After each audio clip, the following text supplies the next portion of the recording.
기도하겠습니다. 하나님 아버지 감사합니다. 우리가 종교개혁주의를 맞이해서 하나님의 말씀을 나눕니다. 이곳에 성령으로 함께 하시고 온 성도들에게 함께 모여 하는 그 예배하는 모든 자에게 하나님 은혜로 충만히 임하여 주시옵소서. 예수님 이름으로 기도합니다. 아멘. 여러분, 오늘은 종교개혁주일입니다. 오랫동안 생각한 가운데 여러분에게 종교개혁주일에 이런 질문을 하고 싶습니까? 여러분은 제자입니까? 여러분은 예수의 제자가 맞습니까? 저는 유럽에 와서 많은 문화 차이를 느꼈습니다. 영국에 왔을 때에 사우나에 남녀가 함께 들어가는 것을 보고 깜짝 놀랐습니다. 근데 독일에 와서는 아무것도 입지 않고 남녀가 같이 다 홀딱 벗고서는 사우나에 들어가는 것을 보고 다시 한번 문화 충격에 빠졌습니다. 정말 큰 문화 충격이었습니다. 여러분, 성경도 문화적인 배경을 가지고 있는 문화적인 책입니다. 여러분, 그렇다면 성경의 문화적 배경은 동양적인 것입니까? 아니면 서양적인 것입니까? 여러분, 지역적으로나 어떤 문화적 배경을 살펴보면요, 분명히 성경은 동양적인 배경을 가지고 있습니다.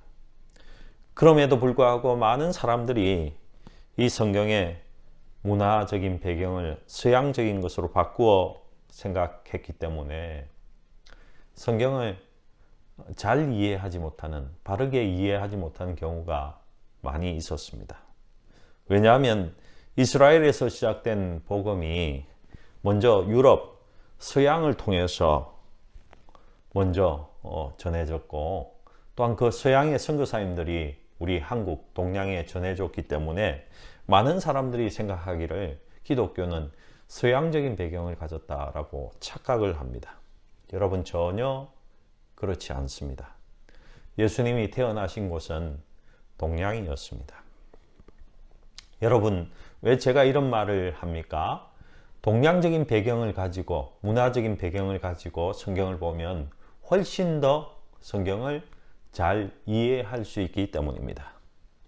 오늘 여기에 나오는 제가 물었던 제자입니까? 하는 말도 그런 동양적인 측면에서 살펴보는 것이 훨씬 더 좋습니다. 여러분, 서양에서 제자라는 말은 어떻게 사용됩니까? 어떻게 보면 단순히 아니면 학문적인 기술을 전수받으면서 무엇을 배우는 사람이라는 그런 측면이 강하게 나타납니다. 여러분, 하지만 오늘날 선생이 되는 것 쉽지 않습니다. 요즘 보면요, 학폭이 많아지기도 했지만은 스승에 대해서, 선생님에 대해서 폭력을 휘두르는 제자들도 많이 있습니다. 여러분, 선생님 마음에 들지 않으면요, 신고하는 그런 시대가 되었습니다. 분명히 이런 것은요, 동양적인 스승과 제자의 개념은 아닙니다. 여러분, 동양에서 스승과 제자의 개념은 어떤 개념입니까? 여러분, 선생님 하면, 제자 하면 누가 떠오릅니까? 스승의 앞에서 걸어가면 그 그림자도 밟지 않는, 그 그림자 밟을까 싶어서 조심하는 것이 동양 문화인데, 그런 동양의 문화를 생각하면 누가 떠오릅니까? 여러분, 유지태와 허준 정도는 되어야지 선생과 제자의 사이가 아니겠습니까? 단순한 기술의 전수가 아니라 여러분, 제자 하면요, 삶을 함께 나누는 것입니다. 여러분, 이런 차원에서 삶을 함께 나누고 따르는 그런 차원에서 이 제자의 개념을 가지고 성경을 한번 다시 읽어 보시기 바랍니다. 성경이 다시 보이기 시작할 겁니다. 여러분, 그런 측면에서 예수 믿는다는 것이 무엇입니까? 예수의 제자가 되는 것입니다. 예수의 제자가 되는 것. 여러분, 오늘날 교회 안에 비극이 있다면요, 이런 믿는다고 하면 제자가 된다는 이런 등식이 깨어져 버렸다는 것입니다. 예수 믿는 사람이 따로 있고 예수의 제자가 따로 있다는 겁니다. 예수를 믿고 교회를 다닌다고 하면서 전혀 예수님을 따르지 않는 그런 사람들이 많아져 버렸다는 것이죠.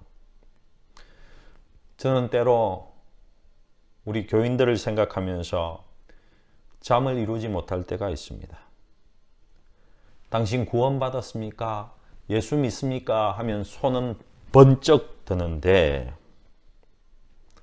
전혀 제자로서 예수를 따르지 않는 그런 삶 때문입니다.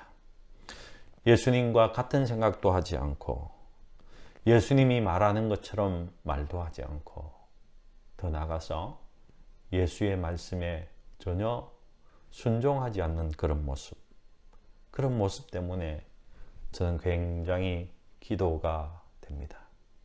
사실은 그런 사람들은 극단적으로 이야기하면 가짜입니다.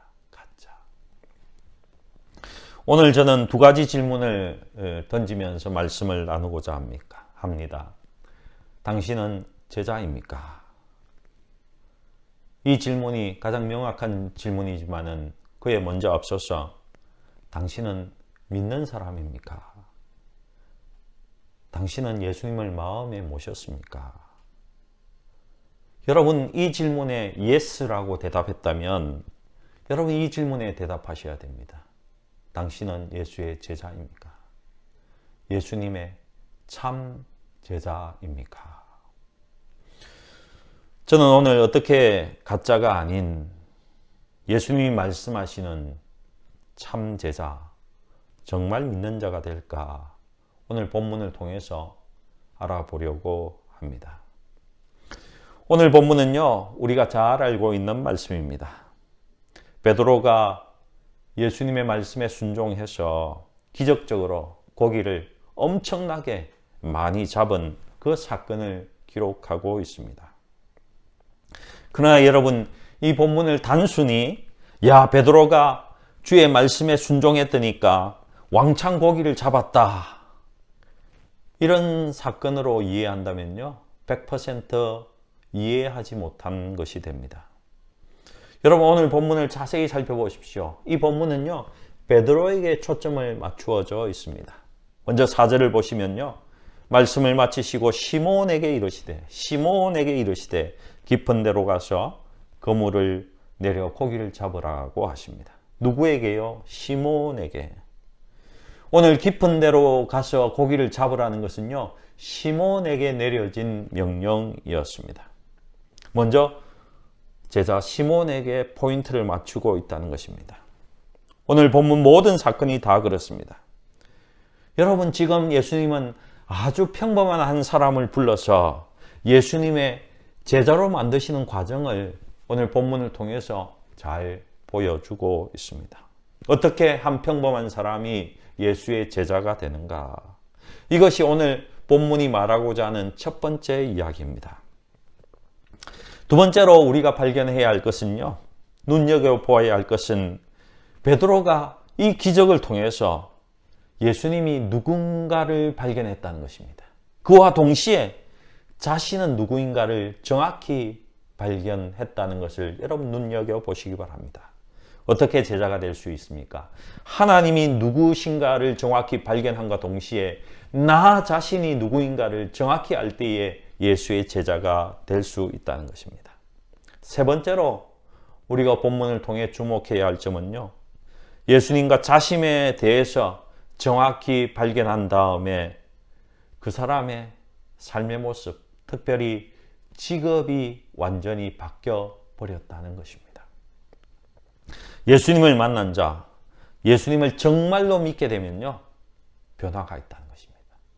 마음에도 변화가 있지만 실제적인 삶 속에 변화가 생겨버린다는 것입니다. 여러분, 예수님의 사역이 무엇인지 아십니까? 죄인을 불러서 새로운 사명, 새로운 일을 주시는 것이 예수님의 일인 것입니다. 정말 예수 믿으면요, 변화가 일어나게 되어 있습니다. 변화할 수밖에 없습니다. 변화가 없다면 사실은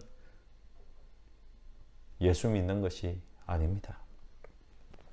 1년 전에 내가 하는 생각과 5년 후에 한 생각, 1년 전에 나의 말투와 지금의 내 말투, 1년 전에 남편 노릇하는 것, 1년 전에 아내 노릇하는 것, 그 삶의 모습 지금과 똑같다면 그것은 전혀 예수 믿는 것이 아닙니다. 한번 잘 생각해 보십시오. 여러분, 살아계신 하나님을 만났는데, 살아계신 하나님을 매일매일 만나는데 나에게 변화가 없다? 똑같을 수가 없습니다. 변화받지 않는 것, 극단적인 이야기지만은 가짜입니다. 변화가 없는 것, 심각한 것입니다. 그것은 어떻게 보면 전혀 예수 믿는 것이 아니라고 이 본문을 통해서 주님은 우리에게 말씀하고 있는 것입니다. 어떻게 우리가 변화받아서 새로운 예수의 사명을 가진 자로, 새로운 사람으로, 새롭게 믿는 자로, 새로운 예수의 제자로 살아갈 수 있습니까? 오늘 본문을 통해서 저는 3가지 비결을 여러분과 나누고자 합니다. 첫 번째로요, 정말 제자가 되려면 아름다운 순종이 있습니다. 먼저 우리가 제자가 되기 위해서는 아름다운 순종이 있어야 한다는 것입니다. 여러분, 이 사건의 배경이 되는 장소가 어디입니까? 게네사렛 호수, 갈릴리 바다입니다. 호수는 호수인데요, 너무 넓으니까 바다라고 명칭을 한 곳입니다. 그곳에 예수님이 도착했습니다. 많은 사람들과 병자가 따라왔습니다. 너무 많은 사람들이 있으니까 예수님께서 한 배를 지목했습니다. 이 배를 약간 띄워서 물 근처에 띄우라고 했습니다. 무슨 이야기입니까? 내가 너의 배를 강단으로, 플랫폼으로 사용하겠다는 것입니다. 바람은요, 늘 바다 쪽에서 산 쪽으로 불게 되어 있습니다. 그때 당시에는 마이크가 없었습니다. 여러분, 당시의 상황을 한번 이렇게 그림을 그려 보시기 바랍니다. 약간 언덕 비탈진 곳에 사람들이 많이 앉아 있습니다. 그리고 예수님은 그 물에 배를 띄워서 2, 3m 띄워놓고는 그 배에서 사람들을 향해서 바람을 등에 지고 지금 말씀을 하고 계신 것입니다. 여러분, 얼마나 오랫동안 가르쳤는지 정확히는 알 수 없습니다. 우리가 생각할 때 이렇게 생각하실 것입니다. 한 3, 40분 하셨을까? 여러분, 그렇지 않습니다. 제가 조사한 바에 의하면 영국 교회들도요, 한 7, 80년 전만 해도 설교만 1시간 40분에서 2시간 정도를 했습니다. 여러분, 제가 오늘 1시간 40분, 2시간 설교를 한다면 다음 주에 많은 사람들이 이 자리에 오지 않을 겁니다. 예수님 당시에는 얼마나 길게 설교했을까? 제가 추측하기로는 최소한 2, 3시간 정도는 했을 것 같습니다. 충분히 말씀하신 후에 제자 베드로에게 명령하신 것입니다. 깊은 데로 가서 그물을 던져라. 우리가 생각할 때 뭐 이 정도 내가 순종할 수 있겠지, 뭐 별 어려운 문제도 아닌데, 이렇게 생각할 수도 있을 것 같습니다. 내가 잡은 그 아까운 고기를 달라는 것도 아닌데, 그물 한번 다시 던지라는 것인데, 그거 순종 못할 사람이 어디 있어? 혹시 여러분 이렇게 생각하십니까? 이렇게 생각하신다면요, 이것은 성경이 말하는 시각으로 보는 것이 아니라 정말 나의 갇혀진 시각으로 성경을 보고 있는 것입니다. 여러분, 성경을 해석하는 비결 가운데 하나는요, 나의 시각이 아니라 그 당시의 시각으로 그 사람의 그 성경 속의 인물의 그 입장에서 그 성경을 해석하는 것입니다.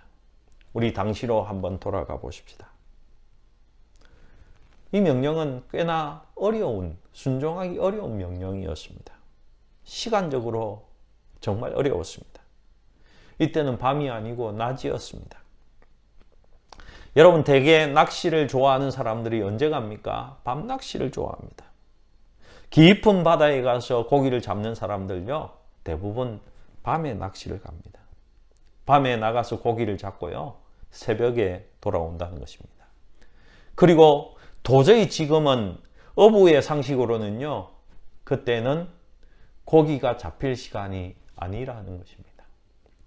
이 명령이 쉽지 않은 이유는, 순종하기 쉽지 않은 이유는 무엇보다도 또한 그들이 피곤에 지쳐 있다는 것입니다. 5절 말씀에 보면 아주 재미있는 단어가 나옵니다. 우리들이 밤이 맞도록 수고를 하였을 때 얻은 것이 없습니다. 이렇게 말하고 있습니다. 5절의 뉘앙스를 잘 보십시오. 베드로가 지금 어떤 항변을 하고 있습니까? 예수님, 우리 직업적인 어부가 밤이 맞도록 밤새도록 고기를 잡았습니다. 굉장히 피곤합니다라는 것입니다. 여러분, 고기를 잡았으면 또 조금 낫겠지요. 그런데 하나도 잡지 못했다는 것입니다. 밤이 맞도록, 밤이 새도록 그물을 던졌는데 한 마리도 잡지 못했다는 것입니다. 그러니 얼마나 지쳐 있겠습니까? 지칠 대로 지쳐 있는데 배 좀 내어달라고 하시더니만 두세 시간 붙잡아 놓고 설교를 한 다음에 고기잡이 마치고 이제 집에 가야 되겠다고 생각하는데 가서 깊은 데 가서 그물을 던지라는 것입니다. 그래서 베드로가 얘기한 겁니다. 선생이여, 주님이라고 부르지도 않습니다. 선생이여, 내가 존경은 하지만 우리가 밤이 새도록 일을 했기 때문에 정말 피곤한 상태입니다. 그리고 우리가 한마디로 잡지 못했습니다. 여러분, 무엇보다도 베드로는 고기 잡는데 전문가였습니다. 그리고 베드로는 예수가 어떤 배경을 가지고 있는지 알았을 겁니다. 예수님은 목수였습니다. 베드로는 집안 대대로 고기를 잡는 사람이었고 예수는 목수였다는 것입니다. 근데 목수인 예수님이 지금 고기 잡는데 참견을 하고 있다는 것입니다. 지금 대낮에 지칠 대로 지쳐 있는 나에게 지금 예수님이 깊은 데로 가서 그물을 던지라고 말씀하신다는 것입니다. 제가 정확히 알지는 못해도 베드로 마음속에 조금의 불만이 있었던 것 같습니다.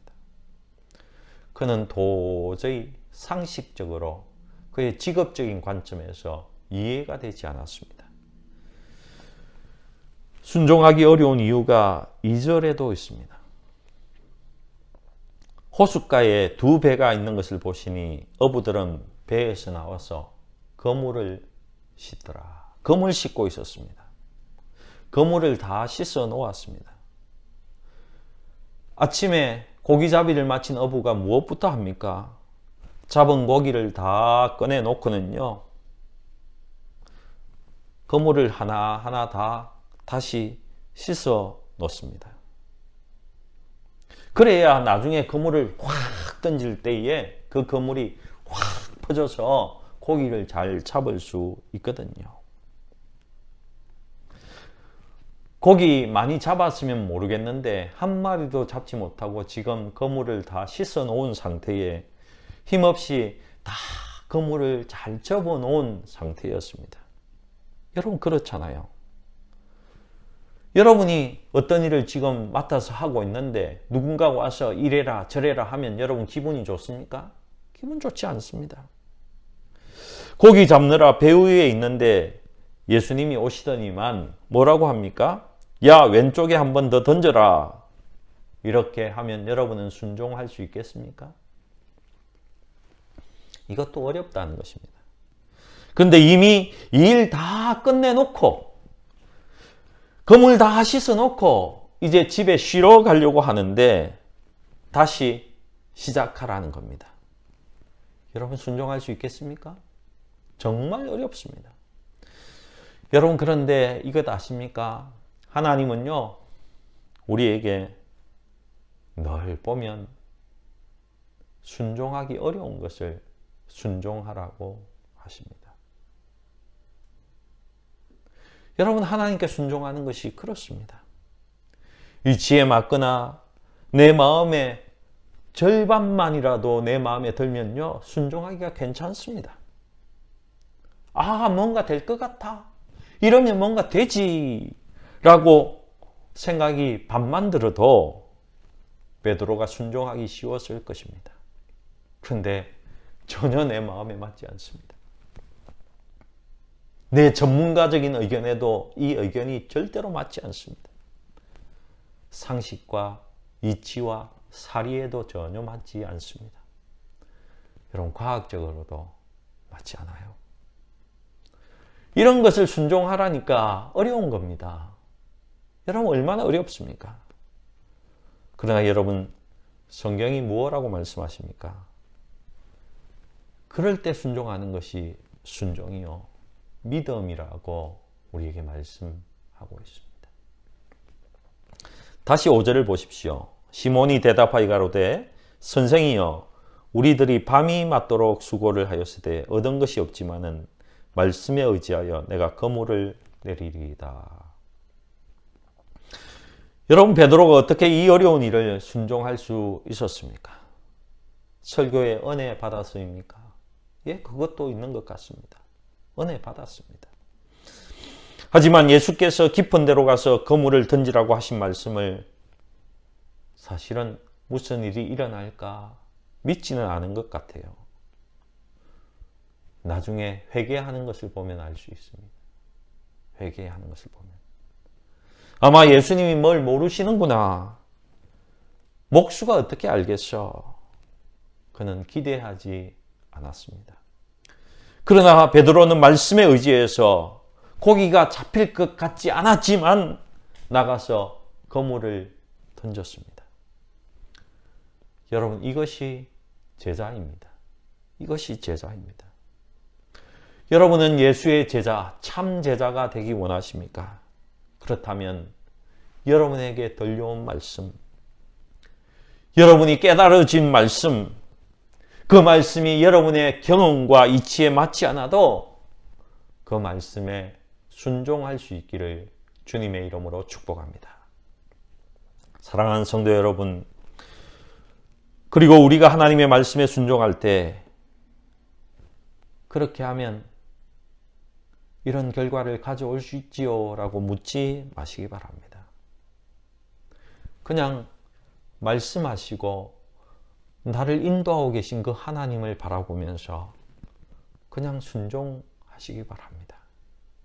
이렇게 하면 될까? 안 될까? 내게 이로울까? 해로울까? 이게 이치에 맞는 일인가? 맞지 않는 일인가? 여러분 그것을 묻지 마시기 바랍니다. 그냥 말씀하신 대로 내가 살겠습니다. 말씀대로 살겠습니다. 하나님 말씀하셨으니 나는 순종하겠습니다. 하나님의 선하심을 믿으며 내게 모든 것을 선으로 인도하시는 그 하나님을 믿으며 믿음으로 말씀 따라 우리 함께 사십시다. 여러분 아랍 군대의 나아만 장군의 이야기를 여러분 잘 아시잖아요. 엘리사를 찾아왔는데 너 병이 나으려면 요단강에 가서 7번 씻으라고 합니다. 화가 났습니다. 말이 안 되는 소리잖아요. 하지만 하나님의 종 엘리사가 전한 말씀에 순종했을 때에 그의 문둥병이 깨끗이 나왔습니다. 나은 정도가 아니라 그의 살결이 어린아이와 같아졌다라고 성경은 말씀하고 있습니다. 여러분 이치에 맞습니까? 과학적입니까? 어떻게 요단강물에, 사실은 요단강물 깨끗하지 않아요. 그 더러운 강물에 7번 몸을 씻었는데 문둥병이 낫겠습니까? 그러나 성경은 저와 여러분에게 요구합니다. 이렇게 말씀하십니다.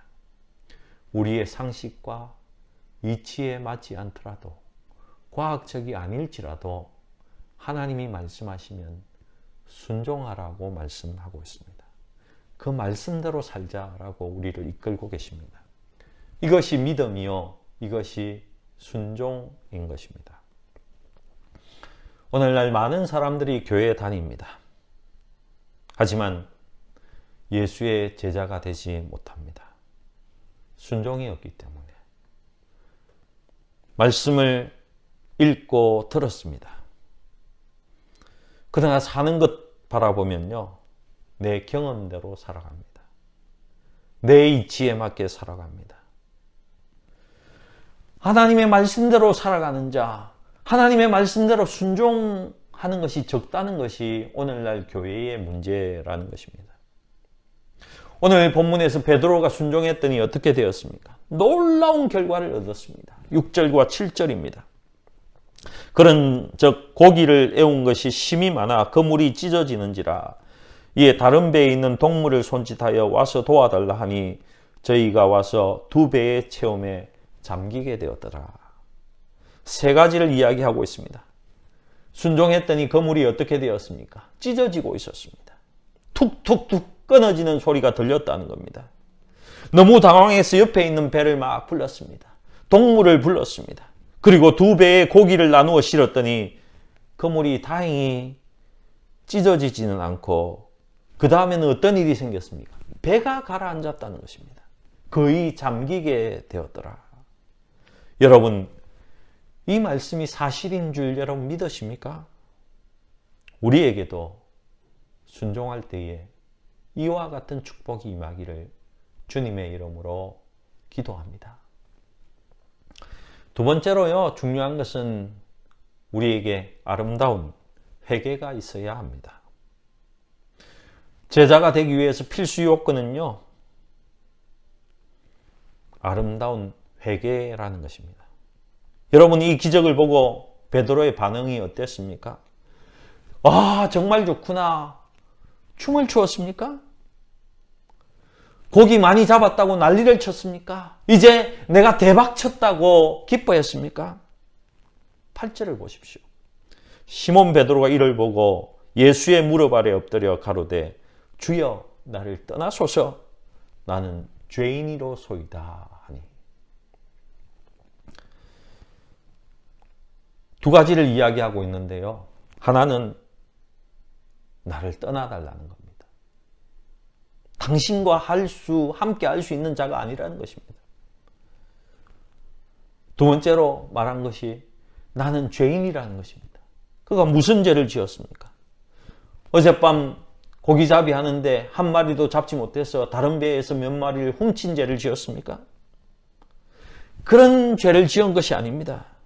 무엇 내가 잘못한 것이 아니라 하나님을 발견한 순간에 나의 존재를, 나의 부족한 존재를 하나님 앞에서 발견했다는 것입니다. 나의 추악해져 있는 나의 모습을 그 순간 발견했다는 것이죠. 여러분, 이 회개가 중요한 것입니다. 하나님 앞에서의 자기의 모습의 발견. 여러분, 신앙이 무엇입니까? 신앙은요, 늘 하나님과 나만의 관계가 사실은 최우선적입니다. 나와 아내의 관계도 아니고 나와 성도와의 관계, 나의 이웃과의 관계가 사실은 먼저가 아닙니다. 여러분, 그것을 먼저 바라보게 되면요, 우리는 비판하게 되고 정죄하게 되고 다른 사람 앞에 교만하게 될 수밖에 없습니다. 여러분, 하나님과 나와의 관계, 하나님 앞에서의 1:1 대면이 중요한 것입니다. 하나님은 만나는 순간, 매일매일 하나님을 발견한 순간마다 나의 모습이 비추어지게 되고 나의 진짜 모습을 발견하는 겁니다. 사랑하는 성도 여러분, 우리는 성공할 때 교만하다가 실패하면 다시 회개하는 사람들을 주위에서 많이 발견합니다. 종종 볼 수 있죠. 건강할 때는 자기 마음대로 살다가 병들어 죽게 되었을 때에 회개하는 사람을 우리는 자주 발견하게 됩니다. 그러나 일이 잘 될 때, 일이 정말 대박이 터질 때에 회개하는 사람을 만나본 적이 있습니까? 기적 앞에서 회개하는 사람, 하나님의 은혜를 쏟아부어 주실 때에 나의 부족을 발견하는 사람, 이 회개가 참으로 아름답고 귀한 것입니다. 내 일이 잘 될 때, 내 몸이 건강할 때, 하나님이 나를 무더기로 축복해 주실 때에 그 속에서 하나님을 발견하고 그 앞에서 나 자신의 부족함을 발견하고 회개하는 사람, 이 사람이 제자라는 것입니다. 이 사람이 바로 예수의 제자입니다. 본문을 다시 보십시다. 베드로에게는 물고기가 얼마나 많이 잡혔는지, 얼마나 대박을 쳤는지 그것이 중요하지 않았습니다. 다른 제자들은 이게 웬 떡이냐 하며 물고기를 주워 담았습니다. 그런데 베드로는 아니었어요. 베드로는 아닙니다. 돈이 더 이상 중요하지 않았습니다. 더 이상 건강이 중요하지 않았습니다. 왜요? 하나님을 발견했기 때문에. 하나님을 발견했기 때문에. 그래서 이렇게 고백합니다. 주여 나를 떠나십시오. 나는 죄인입니다. 하나님 앞에 진정한 자신의 모습을 말한 것입니다. 사랑하는 성도 여러분, 저와 여러분에게도 이런 아름다운 회개가 있기를 축복합니다. 날마다 주님을 만나십시다. 그 주님을 만난 후에 내 마음속에 부족함을 느끼고 내 존재적인 부족함을 느끼고 주님 나는 죄인입니다. 나는 주님 앞에 죄인입니다. 고백하며 주님 앞에 무릎 꿇는 제자가 될 수 있기를 주님의 이름으로 축복합니다. 세 번째로 베드로에게는요, 참 제자에게는 아름다운 헌신이 있었습니다. 베드로가 외쳤습니다. 주님 나는 죄인입니다. 나는 부족한 놈입니다. 나를 떠나십시오. 이렇게 이야기했을 때에 주님이 10절 하반절에 이렇게 말씀하십니다. 예수께서 시몬에게 일러 가라사대 무서워 말라. 이제 후로는 내가 사람을 취하리라. 여러분 이제 후로는에 이렇게 밑줄을 한번 긋고 동그라미를 치시기 바랍니다. 굉장히 중요한 말입니다. 여기에 나오는 이제 후로는 이 단어의 뜻은요, 과거와 달라졌다는 것입니다. 과거와 이제 완전히 달라졌다는 것입니다. 여러분 하나님을 만나면요, 똑같을 수가 없습니다. 결코 과거와 똑같을 수가 없습니다. 그래서 예수 믿는다는 것이 뭐냐 묻는다면 변화라고 말씀드릴 수 있는 것입니다. 여러분 베드로는 지금 고기 잡는 어부에서 사람을 낳는 제자가 되었습니다. 그의 직업이 바뀌었습니다. 의심이 가득한 사람에서 믿는 사람으로, 하나님을 믿는 사람으로 바뀌었습니다. 자만했던 그가 이제 겸손하게 낮아져 버렸습니다. 하나님을 만나고 발견한 사람입니다. 그래서 얻은 결론이 무엇입니까? 11절입니다. 저희가 배들을 육지에 대고 모든 것을 버려두고 예수를 쫓으니라. 뭘 버려두었습니까? 모든 것. 그가 가진 모든 것을 버렸습니다. 여러분 이것이 아름다운 헌신입니다.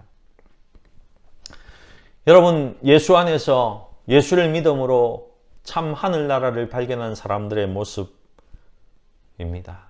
당연한 것입니다. 그래서 예수님은 이런 비유를 한 적이 있습니다. 얘들아, 너가 소작농으로서 남의 밭에서 어느 날 밭을 갈고 있다가는 뭐가 덜커덕 해서 보았더니만 그 안에 상자가 있는데 옛날에 숨겨놓은, 누군가 숨겨둔 보물이 그 속에 가득했다. 그럴 때 너희들은 어떻게 하겠느냐? 도로 묻어놓고 가시는 자기가 가진 재산, 집, 차, 소중한 것 모든 것을 팔아서 그 밭을 사지 않겠느냐? 여러분, 사지 않을 사람 있으면 손 한번 들어보십시오. 한번 손 들어보세요. 천국이 이와 같다고 했습니다. 누가 천국을 발견한 자입니까? 가치관이 완전히 바뀐 사람입니다. 더 이상 내 삶에 있어서 돈이 중요하지 않는 사람입니다.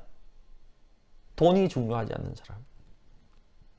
참 제자가 된다는 것은요, 더 이상 나의 명예가 소중하지 않는 사람이라는 거예요.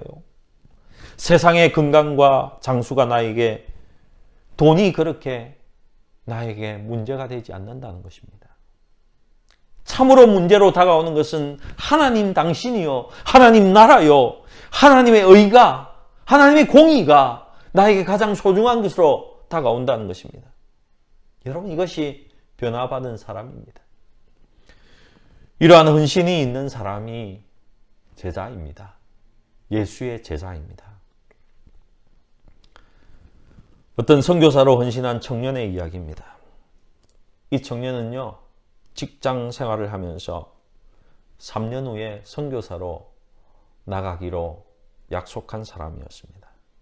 근데 봉급을 온라인으로 교회 통장에 넣는데요. 그리고는 교회에서 용돈을 타서 선답니다. 어차피 이제 선교 나가야 하니까, 교회에서 나를 스포트해주고 도와야 하니까 내가 지금부터 훈련 받겠다는 것입니다. 헌신하겠다는 거죠. 이 이야기를 들으면 저는 이 청년에 비하니까 나는 정말 가짜구나, 가짜 목사구나 하는 생각을 했습니다. 그래서 하나님 앞에 제 모습을 놓고 얼마나 기도했는지 모릅니다. 여러분, 누가 예수의 참 제자입니까? 헌신된 자입니다. 모든 것을 버려두고 예수를 쫓으니라. 오늘 교회 안에 먼저 자기 것을 생각하는 사람들이 얼마나 많은지 모릅니다. 내 목, 내 거 다 챙겨놓고 하나님의 일을 하려고 합니다. 누구 한 명 모든 것을 버려두고 자기 것을 버리고 하나님을 쫓으려고 하는 사람이 교회에 아주 적다는 것입니다. 어떻게 보면 오늘날 교회가 힘이 없는 이유가 당연한 것 같습니다. 여러분, 5년, 10년 믿었는데 변화가 없습니까? 그 원인이 무엇입니까? 아마 저와 여러분에게 아름다운 순종이 부족한지 모르겠습니다.